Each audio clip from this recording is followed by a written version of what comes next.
வணக்கம். இது people English series. இந்த வீடியோல நாம ஒரு ஃபிக்ஸட் ஃப்ரேஸ் சென்டென்ஸ் ஸ்ட்ரக்சர் தான் நம்ம பார்க்க போறோம். பொதுவா நம்ம இங்கிலீஷ் கத்துக்கிறப்போ, நம்ம நிறைய கிராமட்டிக்கல் ஸ்ட்ரக்சர்ஸும் கத்துக்கணும். இந்த மாதிரி ஃபிக்ஸட் ஃப்ரேஸஸ் சென்டென்ஸ் ஸ்ட்ரக்சர்ஸும் நம்ம கத்துக்கணும். கிராமட்டிக்கல் ஸ்ட்ரக்சர்ஸ் நம்மள கிராமட்டிக்கலி கரெக்ட்டா பேசுறதுக்கு ஹெல்ப் பண்ணும். இந்த மாதிரி சென்டென்ஸ் ஸ்ட்ரக்சர்ஸ் பார்த்தீங்களான்னா, வெறுமனே நமக்கு டென்ஸ் தெரிஞ்சா போதும். இந்த ஸ்ட்ரக்சர்ஸை யூஸ் பண்ணி நம்மளால லாங் சென்டென்சஸ் ஃப்ரேம் பண்ண முடியும் அப்படின்றதுனால, நம்ம கான்ஃபிடென்ட்டா பேசுறதுக்கு இது நமக்கு ஹெல்ப் பண்ணும். சாதாரணமா ஒரு பிகினரா இருந்தா கூட, சின்ன சின்ன சென்டென்சஸ் இந்த ஸ்ட்ரக்சரை யூஸ் பண்ணி லாங் சென்டென்ஸை நம்மளால ஃப்ரேம் பண்ண முடியும் அப்படிங்கிறப்போ, நமக்கு வந்து ரொம்பவே கான்ஃபிடென்ட்டா ஃபீல் ஆகும். ஸோ அதுக்காக தான் நம்ம நிறைய இந்த மாதிரி சென்டென்ஸ் ஸ்ட்ரக்சர்ஸ் நம்ம நிறைய இந்த மாதிரி சொல்லிட்டே இருக்கோம் வீடியோல. ஸோ இன்னைக்கு பார்க்க போற இந்த ஸ்ட்ரக்சர் பாருங்க, நாட் பிகாஸ் பட் பிகாஸ்.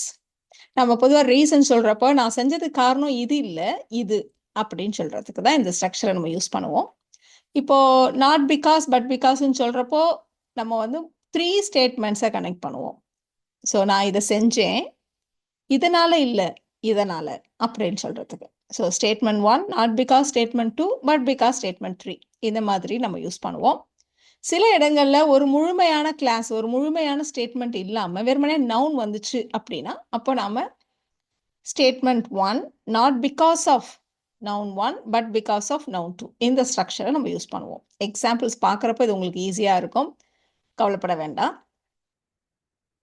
இப்போ இந்த structure not because of noun 1 but because of noun 2 இந்த ஸ்ட்ரக்சர் வந்து ரிலேட்டிவ்லி கொஞ்சம் சிம்பிளா இருக்கும்ன்றதுனால இந்த ஸ்ட்ரக்சர்லேருந்தே நம்ம ஸ்டார்ட் பண்ணுவோம் சென்டென்ஸ் ஃப்ரேமிங்ல.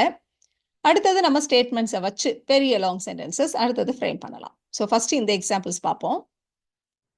இப்போ அவர் யூபிஎஸ்சி தேர்வில் வெற்றி பெற்றது அதிர்ஷ்டத்தால் அல்ல, கடின உழைப்பால் அப்படின்னு நம்ம சொல்ல போறோம். ஸோ இந்த இடத்துல பாருங்க, ஸ்டேட்மெண்ட் 1ன்றது அவர் யூபிஎஸ்சி தேர்வில் வெற்றி பெற்றார், இது ஸ்டேட்மெண்ட் 1. இதனால் அல்ல அப்படின்றது தான் நம்ம வந்து நாட் பிகாஸ் பக்கத்துல போட வேண்டியது. இதனால் அப்படின்றது பட் பிகாஸ் பக்கத்துல போட வேண்டியது. ஸோ இந்த நாட் பிகாஸ் பக்கத்துல போட வேண்டியது பாருங்க, அதிர்ஷ்டம், அவ்வளவுதான். அதிர்ஷ்டம் இல்லை அப்படின்னு இருக்கு. அதிர்ஷ்டம் அப்படின்னா லக் இல்லையா, ஒரு வார்த்தை தான். ஸோ இந்த மாதிரி வெறும் நவுன் ஃப்ரேஸ் வந்ததானா நாட் பிகாஸ் ஆஃப் அப்படின்னு போட்டு அதை போட்டுக்குவோம். அதே மாதிரி இங்கேயும் பார்த்தீங்களான்னா கடின உழைப்பு, ஹார்ட் ஒர்க். ஸோ இந்த மாதிரி நவுன் ஃப்ரேஸ் வந்ததானா நம்ம பிகாஸ் ஆஃப் அப்படின்னு போட்டு நம்ம போடுவோம். ஸோ ஸ்டேட்மெண்ட் 1 மட்டும் நம்ம ஃபர்ஸ்ட் ரெடி பண்ணிக்கலாம். அவர் யூபிஎஸ்சி தேர்வில் வெற்றி பெற்றார். He past the UPSC exam அப்படி சொன்னாலும் சரி, he cleared the UPSC exam, ரெண்டு விதமாகவும் சொல்லலாம். இப்போ எல்லாத்தையும் சேர்த்தாப்புல சொன்னா இந்த சென்டென்ஸ் எப்படி இருக்கும்? He cleared the UPSC exam not because of luck but because of hard work. He cleared the UPSC exam not because of luck but because of hard work. எவ்வளவு சிம்பிள் இல்ல? இப்போ இன்னொரு எக்ஸாம்பிள் இதே மாதிரி தான் நம்ம எடுத்துக்க போறோம். அவளுக்கு ப்ரமோஷன் கிடைச்சிச்சு. ஸோ அவளுக்கு ப்ரமோஷன் கிடைத்தது ஃபேவரட்டிசம்னால இல்ல, திறமையால. அவளை மேனேஜ்மெண்ட்டுக்கு பிடிக்கும்ன்றதுனால அவளுக்கு ப்ரமோஷன் கொடுக்கல, அவளுக்கு டேலண்ட் இருக்குன்றதுனால கொடுத்துருக்காங்க. ஸோ அவளுக்கு பதவி உயர்வு கிடைத்தது ஃபேவரட்டிசம்னால இல்லை, திறமையால, இப்படி நம்ம சொல்ல போறோம். ஸோ இந்த இடத்துலையும் பார்த்தீங்களான்னா ஃபேவரட்டிசம், டேலண்ட் இப்படிதான் இருக்கு. சப்ஜெக்ட் வேர்பெல்லாம் இருக்கிற மாதிரி ஒரு ஃபுல் ஸ்டேட்மெண்ட் வந்தா நீங்க பிகாஸ்ன்னு போடுங்க. இந்த மாதிரி நவுன்ஸ் மட்டும் வந்ததானா பிகாஸ் ஆஃப் அப்படி போடுங்க. ஸோ ஸ்டேட்மெண்ட் 1 மட்டும் நம்ம ரெடி பண்ணிட்டாலே போதும். அவளுக்கு பதவி உயர்வு கிடைத்தது. She got the promotion, she got the promotion. Combine பண்ணிடலாம். She got the promotion not because of favoritism but because of her talent. She got the promotion not because of favoritism but because of her talent. இப்போ third example கூட நம்ம வழக்கமா சொல்றது தான். அவ விரதம் இருந்தது வந்து அவளோட நம்பிக்கைன்னு இல்லை, அவளுடைய குடும்ப வழக்கத்தினால, எப்படி நாம சொல்ல போறோம். ஸோ இந்த இடத்துலையும் பார்த்தீங்களான்னா அவளுடைய நம்பிக்கை அப்படின்னு இருக்கு. ஸோ அவளுடைய நம்பிக்கை அப்படின்னா ஹர் ஃபெய்த் இல்லையா, அவ்வளோதான். சப்ஜெக்ட் வேர்பெல்லாம் இல்லை, ஹர் ஃபெய்த். அடுத்தது அவளுடைய குடும்ப வழக்கம், ஹர் ஃபேமிலிஸ் கஸ்டம். ஸோ இதுவும் பார்த்தீங்கன்னா ரெண்டுமே நவுன் ஃப்ரேசஸ் தான். சப்ஜெக்ட் தனியா, வேர்ப் தனியா அந்த மாதிரி இல்லை. ஸோ அந்த மாதிரி இல்லைனாலே நம்ம பிகாஸ் ஆஃப் அப்படின்னு வச்சு சேர்த்தாப்புல சொல்லிடலாம். ஸோ இன்னொரு டவுட் கூட நிறைய பேருக்கு வரும், கஸ்டம் அண்ட் ட்ரெடிஷன். பொதுவாக ஒரு சொசைட்டி ஃபுல்லாக ஃபாலோ பண்ணுறத நம்ம வந்து ட்ரெடிஷன் சொல்லுவோம்.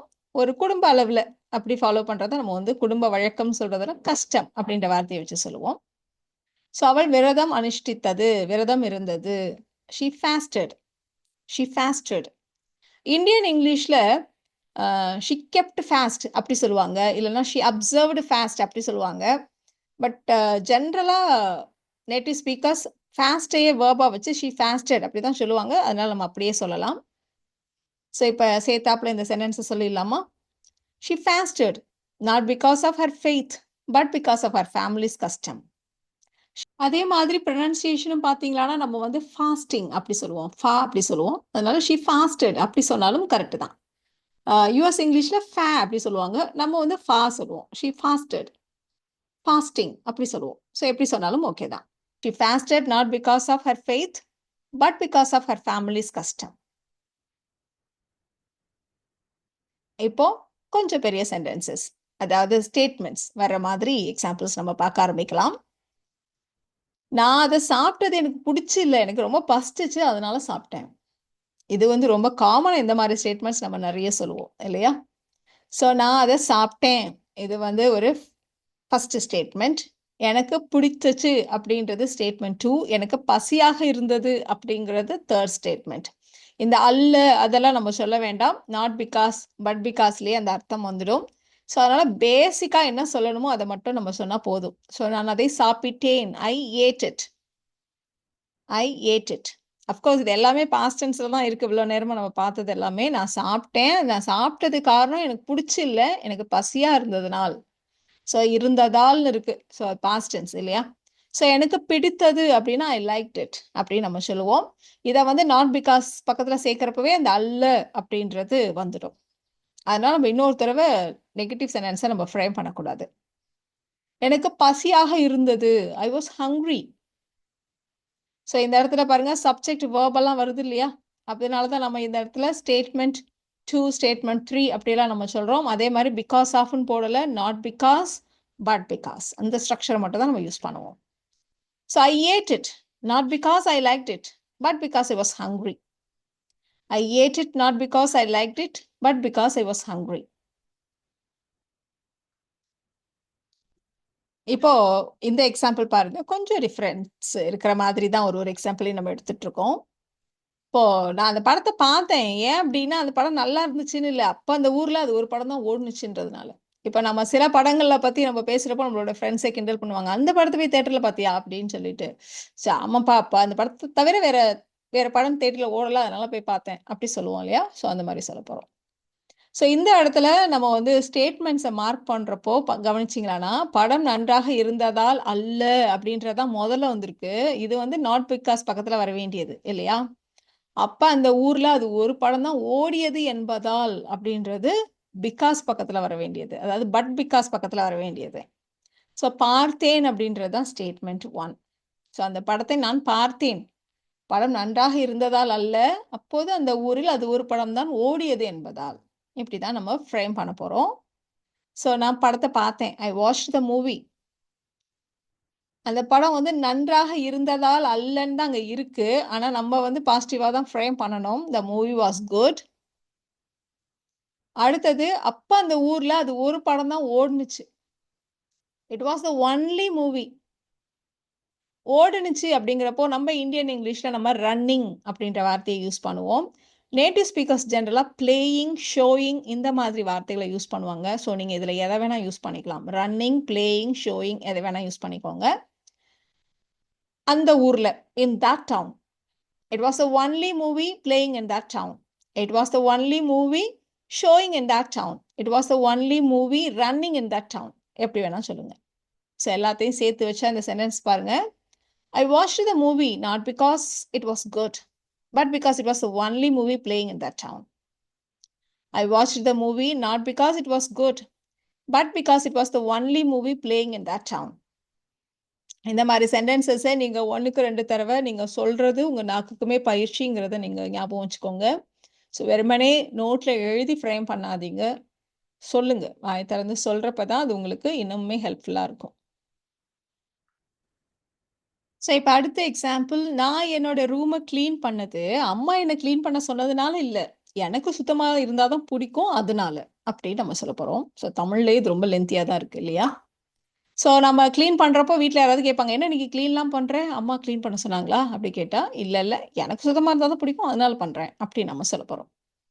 ஸோ இதில் ஸ்டேட்மெண்ட் 1ன்றது நான் என் அறையை சுத்தம் செய்தேன். ஸ்டேட்மெண்ட் 1 இதனால் அல்லன்னு இருக்கு, அதுதான் நாட் பிகாஸ் பக்கத்தில் வரப்போகிற ஸ்டேட்மெண்ட் 2. ஸோ அம்மா என்னிடம் சொன்னது. தேர்ட் ஸ்டேட்மெண்ட் பாருங்க, எனக்கு சுத்தமாக இருந்தால் தான் பிடிக்கும். ஸோ இது ஸ்டேட்மெண்ட் 3. இதை தான் நம்ம வந்து ஃப்ரேம் பண்ண போகிறோம். ஸோ நான் என் அறையை சுத்தம் செய்தேன். ஐ கிளீன்ட் மை ரூம். அம்மா என்னிடம் சொன்னாங்க, என்ன க்ளீன் பண்ண சொன்னாங்க அப்படி சொல்றதா இருந்தா my mom told me to clean my room அப்படின்னு வரணும். பட் இங்கேயும் க்ளீன் மை ரூம்னு இருக்கு, இங்கேயும் க்ளீன் மை ரூம்னு இருக்கா, நம்ம திரும்ப திரும்ப சொல்ற மாதிரி இருக்கும். அப்படின்றதுனால அதை வந்து நம்ம ஃபர்ஸ்ட் ஸ்டேட்மெண்ட்டுக்கு அப்புறம் அடுத்தடுத்து வர ஸ்டேட்மெண்ட்ல அதை நம்ம கட் பண்ணிடலாம். ஸோ அதனால my mom told me to அப்படி மட்டும் சொன்னா போதும். அடுத்தது எனக்கு சுத்தமா இருந்தாதான் பிடிக்கும். I liked my room neat. So திரும்பவும் மை ரூம்னே வருது இல்லையா, அதனால ஐ லைக்ட் இட் நீட் அப்படி சொல்லிடுவோம். ஸோ எல்லாத்தையும் கம்பைன் பண்ணலாமா? I cleaned my room not because my mom told me to but because I liked it neat. I cleaned my room not because my mom told me to but because I liked it neat. இப்போ இந்த எக்ஸாம்பிளும் ரொம்ப காமனான ஒரு example தான். நான் தள்ளுவண்டி கடையில சாப்பிட்றது அங்க சீப்பா இருக்குங்கிறதுக்காக இல்லை, அங்க ஃபுட் ரொம்ப டேஸ்டா இருக்கும் அதனால. இது ரொம்ப சிம்பிளான ஒரு எக்ஸாம்பிள் தான் இல்லையா? ஸோ நான் அந்த தள்ளுவண்டி கடையில் சாப்பிடுவேன். ஜென்ரலா எப்பவுமே வழக்கமா நாங்க சாப்பிட்டுட்டு இருக்கேன். ஏன் அங்க சாப்பிட்றேன் அப்படின்னா அங்க சீப்பா இருக்குன்றதுனால இல்லை, அங்க ஃபுட் ரொம்ப நல்லா இருக்குங்கிறதுனால.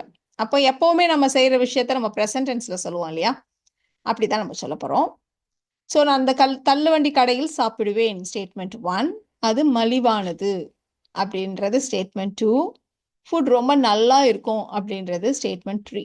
இதெல்லாம் தான் நம்ம ஃப்ரேம் பண்ண போறோம். ரொம்ப சின்ன சின்ன சென்டென்சஸ், ஜஸ்ட் ஒரு சப்ஜெக்டிவ் வேர்பு இந்த மாதிரி இருக்கிற மாதிரியான சென்டென்சஸ், அவ்வளோதான். ஸோ நான் அந்த தள்ளுவண்டி கடையில் சாப்பிடுவேன். ஐ eat at that food court. So ஜென்ரலாக வந்து அங்கு அப்படிங்கிறப்போ அது வந்து ஒரு பப்ளிக் பிளேசஸ், நிறைய பேர் வரப்போகிற இடம் அப்படின்னாலே நம்ம அந்த இல் சவுண்டுக்கு அட்டு போட்டுப்போம் இல்லையா? ஸோ அந்த தள்ளுவண்டி கடை அப்படின்றதுனால I eat at that food cart. அது cheap. It is cheap. Food வந்து ரொம்ப டேஸ்டா இருக்கும். The food is too good. இதை தான் நம்ம கம்பைன் பண்ண போறோம். I eat at that food cart, not because it is cheap, but because the food is too good. I eat at that food cart not because it is cheap, but because the food is too good.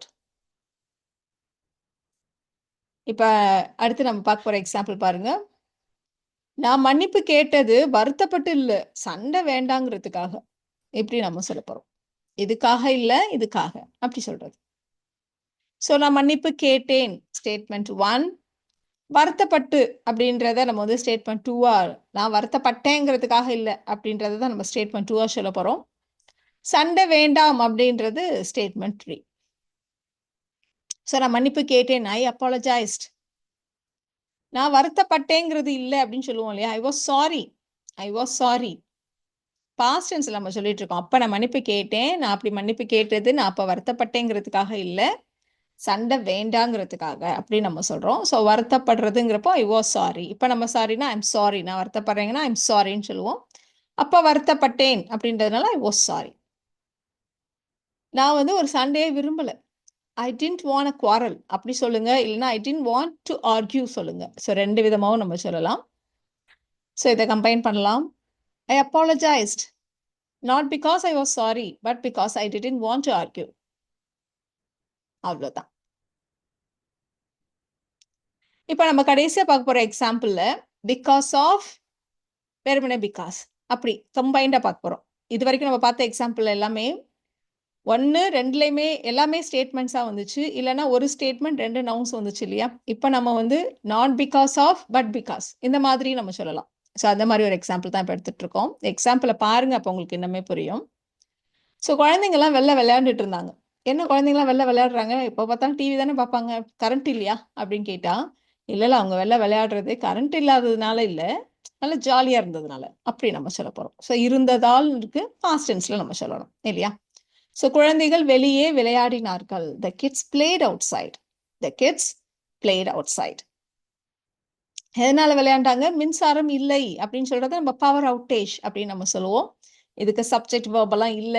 அப்போ இத வந்து நம்ம of பக்கத்துல not because of power outage அப்படின்னு நம்ம சொல்லப் போறோம். ஜாலியா இருந்ததுனால. It was fun. ஸோ இது வந்து சப்ஜெக்ட் verb எல்லாம் இருக்கு. அதனால இந்த இடத்துல பிகாஸ்ன்னு மட்டும் போட்டு ஸ்டேட்மெண்ட். இப்ப எல்லாத்தையும் கம்பைன் பண்ணலாமா? The kids played outside, not because of the power outage, but because it was fun. இப்போ யாராவது உங்ககிட்ட கேட்கிறப்போ, என்ன குழந்தைங்கலாம் வெளில விளையாடுறாங்க, கரண்ட் இல்லையா? அப்படின்னு கேட்டா, நம்ம இத ஃபுல்லாத்தையும் சொல்லணும்னு அவசியம் இல்ல. No, not because of the power outage, but because it was fun அப்படின்னு சொன்னாலே போதுமானது. இப்போ 2 சென்டென்சஸ் இங்க குடுத்துருக்கோம். நீங்க ட்ரை பண்ணி பார்க்கறதுக்கு. நாங்க இந்த ஹோட்டல சூஸ் பண்ணது காரணம் பிரைஸ் இல்ல, குவாலிட்டி அப்படின்னு நம்ம சொல்லப் போறோம். அதே மாரி நாம ஃப்ரூட் சாப்பிடணும். அது ஸ்வீட்டா இருக்கும், டேஸ்ட்டா இருக்குங்கிறதுனால இல்ல. அது ஹெல்த்திங்கிறதுக்காக. இப்படிதான் நம்ம சொல்லணும். ஸோ இத நீங்க ட்ரை பண்ணி பாருங்க. உங்களோட ஆன்சர்ஸ நீங்க நெக்ஸ்ட் ஸ்லைட்ல செக் பண்ணலாம்.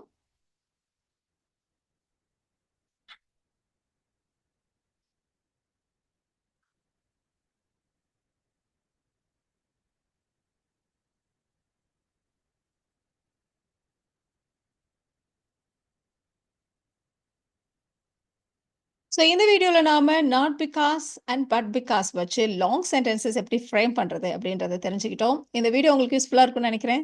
Thank you so much.